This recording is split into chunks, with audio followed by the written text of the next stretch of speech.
इंदिरा एकादशी व्रत कथा। धार्मिक मान्यताओं के अनुसार प्रत्येक हिंदू पर्व और व्रत का एक गहरा आध्यात्मिक और तात्विक महत्व होता है।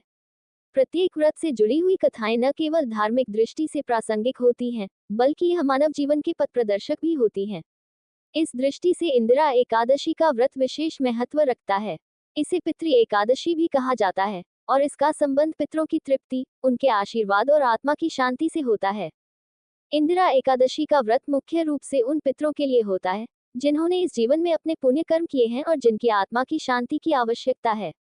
हिंदू धर्म में यह विश्वास है कि जब किसी व्यक्ति का देहांत होता है तो उसकी आत्मा एक निश्चित समय तक पृथ्वी पर भटकती रहती है और इसे तर्पण तथा पूजा द्वारा शांति दी जाती है। ये दिन विशेष रूप से पितरों को तर्पण, दान और पूजा अर्पित करने का होता है, जिससे उनकी आत्मा को शांति मिलती है और उनका आशीर्वाद प्राप्त होता है। इंदिरा एकादशी के दिन उपवास और पूजा करने से न केवल पितरों को शांति मिलती है, बल्कि व्यक्ति के जीवन में भी सुख, शांति और समृद्धि आती है। इस दिन पितरों के प्रति श्रद्धा और प्रेम व्यक्त करने से उनका आशीर्वाद प्राप्त होता है, जिससे परिवार में खुशहाली और समृद्धि बनी रहती है। यह व्रत पितृदोष को समाप्त करने और आत्मिक शुद्धता की प्राप्ति के लिए अत्यंत प्रभावशाली माना जाता है। अब इस व्रत के बारे में एक प्राचीन कथा को जानते हैं, जिससे इस व्रत के महत्व को और भी गहराई से समझ सकते हैं।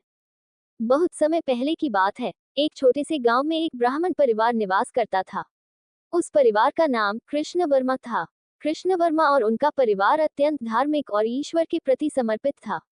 वे प्रतिवर्ष इंदिरा एकादशी का व्रत बड़े श्रद्धा भाव से करते थे, ताकि पितरों को तर्पण मिल सके और उनकी आत्मा को शांति प्राप्त हो।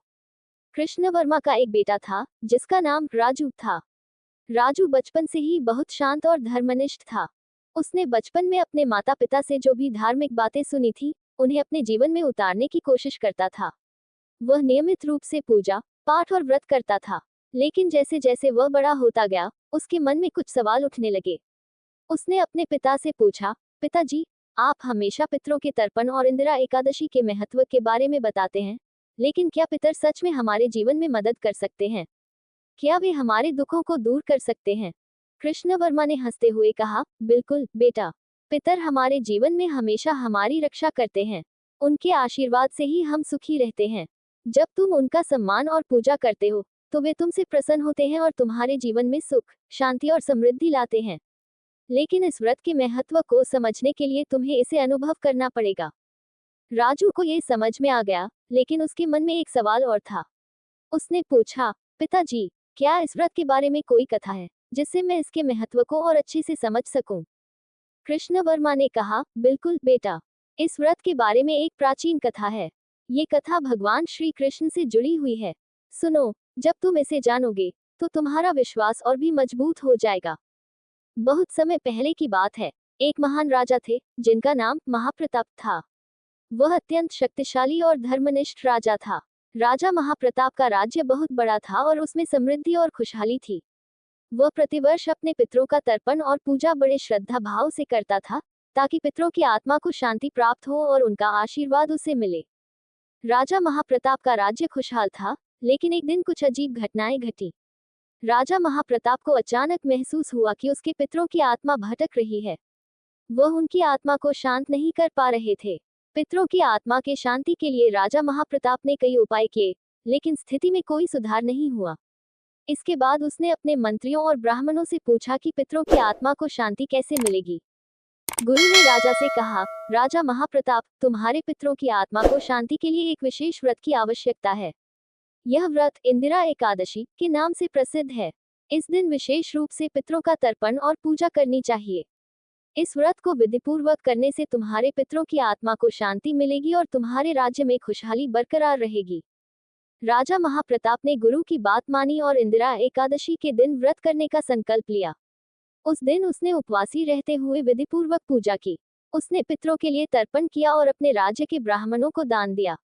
पूरी रात उसने भगवान विष्णु की पूजा की और उनके चरणों में श्रद्धा से सिर झुकाया। राजा महाप्रताप के व्रत करने के बाद उसके पितरों की आत्मा को शांति मिली और वे स्वर्गलोक में सुखी होकर रहने लगे।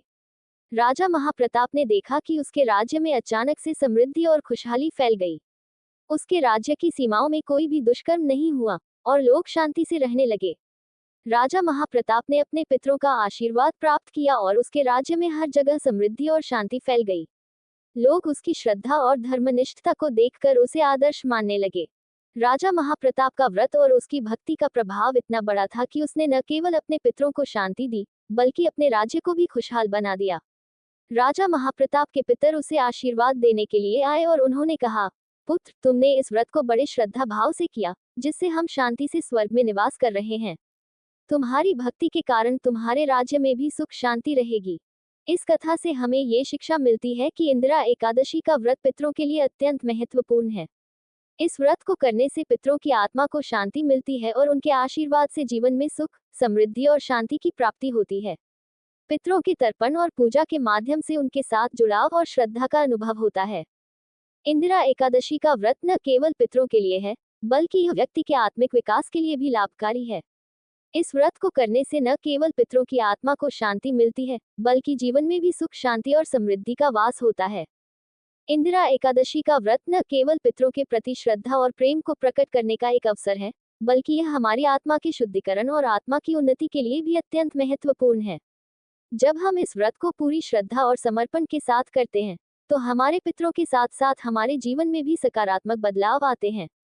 इस दिन उपवासी रहकर भगवान श्री कृष्ण की पूजा, तर्पण और दान करने से पितृदोष नष्ट होते हैं और परिवार में सुख शांति का वास होता है। यह व्रत हमें ये सिखाता है कि हर व्यक्ति के जीवन में पितरों का आशीर्वाद और मार्गदर्शन कितना महत्वपूर्ण है। पितरों के प्रति कृतज्ञता और सम्मान के माध्यम से हम अपने पूर्वजों के साथ अपनी आत्मिक संबंधों को मजबूत करते हैं और उनके आशीर्वाद से जीवन को खुशहाल बनाते हैं। व्रत के दौरान हमें विशेष रूप से अपने आचरण में शुद्धता, संयम और सत्य बोलने की कोशिश करनी चाहिए। इस दिन की पूजा से पितरों की आत्मा को शांति मिलती है, जिससे उनका आशीर्वाद हमारे साथ होता है। इस प्रकार यह व्रत न केवल एक पारिवारिक धार्मिक कर्तव्य है, बल्कि यह हमारे जीवन की दिशा को सुधारने और ईश्वर के साथ आत्मिक संबंध स्थापित करने का भी एक माध्यम है। इंदिरा एकादशी के दिन किए गए व्रत का फल कई गुना बढ़ जाता है, क्योंकि यह व्रत पितरों के साथ साथ भगवान श्री कृष्ण की कृपा प्राप्त करने का भी एक अवसर है। भगवान श्री कृष्ण के साथ इस दिन विशेष रूप से जुड़ाव और ध्यान लगाने से आत्मा को शांति और सुख की प्राप्ति होती है। इस दिन के व्रत का पालन करने से न केवल पितरों की आत्मा को शांति मिलती है, बल्कि यह जीवन के सभी पहलुओं में समृद्धि और सुख का मार्ग प्रशस्त करता है। हमें इस दिन व्रत करने के साथ साथ अपनी अच्छाइयों को बढ़ाने, बुराइयों को दूर करने और अपने कर्तव्यों को सही ढंग से निभाने का संकल्प लेना चाहिए। अंत में, इंदिरा एकादशी का व्रत न केवल एक धार्मिक अनुष्ठान है, बल्कि यह हमारे जीवन में धार्मिकता, श्रद्धा और आत्मिक शांति की प्राप्ति का एक बहुत बड़ा साधन है। इस व्रत को पूरी श्रद्धा और विश्वास के साथ करने से हम न केवल अपने पितरों के आशीर्वाद से जीवन को सुखमय बना सकते हैं, बल्कि भगवान श्री कृष्ण की कृपा से अपनी आत्मा की शुद्धि और उन्नति भी प्राप्त कर सकते हैं। वीडियो अच्छी लगी हो तो लाइक, शेयर और ऐसे ही वीडियो को देखने के लिए हमारे चैनल को सब्सक्राइब जरूर करें। धन्यवाद।